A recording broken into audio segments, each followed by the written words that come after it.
Olá para todos e vamos a mais um vídeo. A Igreja Assembleia de Deus deixou sua doutrina? Será se a Igreja Assembleia de Deus se apostatou? Ou será se aquilo que chamavam de doutrina há 30 anos atrás, será se aquilo que chamavam de doutrina era apenas usos e costumes? E eu sei porque tiraram aquilo que chamavam de doutrina. Eu conheço a Assembleia de Deus desde os tempos de criança. É muito comum você ver uma crente da Assembleia de Deus de shorts curtos, de calça apertada marcando as curvas do corpo.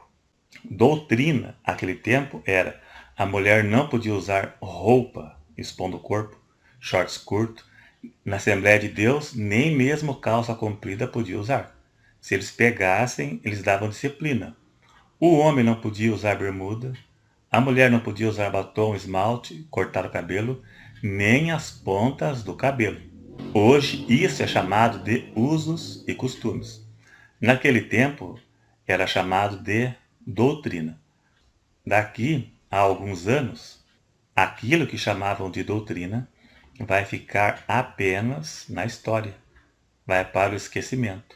E até o culto de doutrina, hoje, mudaram o nome para culto de ensino, para apagar a imagem negativa associada aos usos e costumes.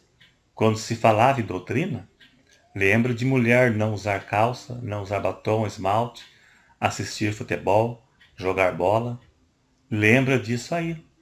Então, por isso, para apagar de vez essa imagem negativa do nome doutrina, mudaram o nome para culto de ensino. A questão nem seria se é pecado ou não usar certos tipos de roupas ou maquiagens. A questão é por que eles tiraram essas coisas que eles tinham como pecado e hoje não tem mais.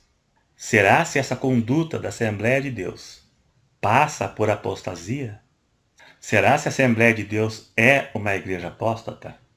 No meu ver pessoal, isso é uma apostasia, independente se era pecado ou se não era, isso que eu acabei de falar, essas roupas, essas coisas que eles tinham como pecado. Independente se é pecado ou não, mas abandonar a fé é apostasia, independente de qualquer coisa. Eu não estou falando mal da Assembleia de Deus porque a minha família pertence a ela. Eu estou passando aqui a avaliação minha. Inclusive, eu conheço muitas e muitas e muitas pessoas de lá que são servas de Deus e pessoas salvas, pessoas usadas por Deus. E como tem pessoas também que só não andam sem roupa nenhuma porque é proibido no Brasil, né? Então tem de tudo. O joio está no meio do trigo. Não importa se é Assembleia de Deus, qualquer igreja, a questão da apostasia se aplica sim à Assembleia de Deus, que renunciaram a algo que eles tinham como doutrina.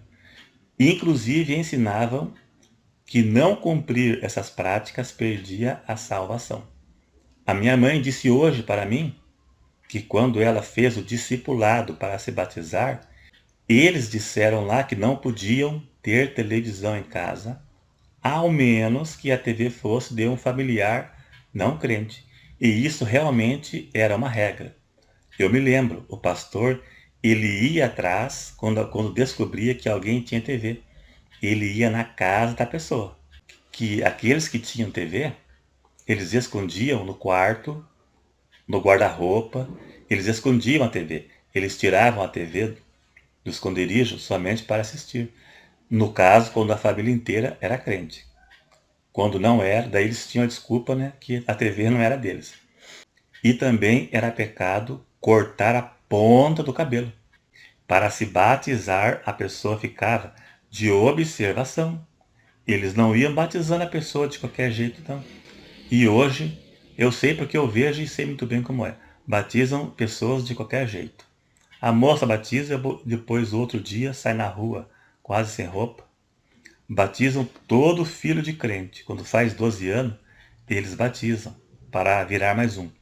Da mesma forma que a Igreja Católica batiza todo nenê, a Igreja batiza Todo filho de crente, quando deixa de ser criança, independente do estado que a pessoa se encontre. Eles forçam a pessoa a se batizar. Eu sei porque eu conheço pastores de lá que fazem isso e conheço pessoas que se batizaram à força. Tem uma que disse que não estava se preparada para se batizar e o pastor disse: se preparar para quê? O que importa é o volume para ser mais um na multidão. E por fim, a maioria destes batismos não passam de um banho d'água. A conversão precede batismo. A pessoa se batiza porque é salvo e não para ser salvo. Quando os fariseus foram se batizar com João Batista disse: produze fruto de arrependimento. João Batista disse: se eles não produzissem frutos de arrependimento, eles não escapariam da ira futura mesmo se batizando.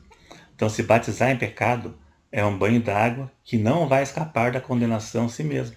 Na sede, ele sabe quantas pessoas se batizaram, quantas dão dízimo, quantos membros a mais apareceu, quantos membros foram embora. Lá eles sabem tudo e cobram do pastor. Não é só Assembleia de Deus, não. Tem muitas por aí que é exatamente isso aqui. Agora, qual seria o motivo da Assembleia ter ficado desse jeito? Tem alguns motivos.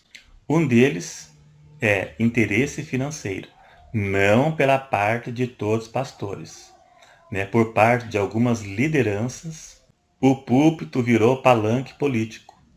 Esse é mais um motivo, virou palanque político. E por fim, o maior de todos os motivos, eles acabaram com aquilo que chamavam de doutrina. E por quê?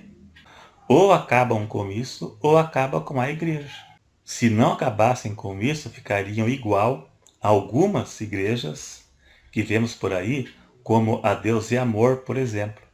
Existem igrejinhas de vila, assim, de bairro pequeno, que eles têm igrejinhas alugadas, pequenos salões, que você passa na frente e você vê um pinguinho de gente, só um pouquinho de gente, e a maioria idosos, por causa da doutrina. Por isso a Igreja Deus é Amor também está tirando a doutrina. Eles deram a liderança para o neto do Davi Miranda, para o Davi Neto, para que ele acabe com a doutrina. Então, ou acaba com a doutrina ou acaba com a igreja, né? Agora, por outro lado, não adianta proibir pessoas de fazerem tais coisas como a Assembleia proibia. Ficou o exemplo. Não adianta. É igual a história do porquinho. A natureza do porco é a lama. Se você trancar o porco dentro de casa e dar um banho nele, passar perfume nele, ele vai ficar limpinho e cheiroso enquanto estiver preso. Mas na hora que soltar, ele vai para a lama, porque a natureza é a lama. O porco só vai ficar limpo e cheiroso se você prender ele, senão a natureza é a lama. Não faz porque é proibido, não fazia porque era proibido. A natureza do pecado. Quem transforma é o Espírito Santo, quem regenera, transforma, convence do pecado. Senão, não vai adiantar. A própria Assembleia de Deus nos deu o exemplo disso.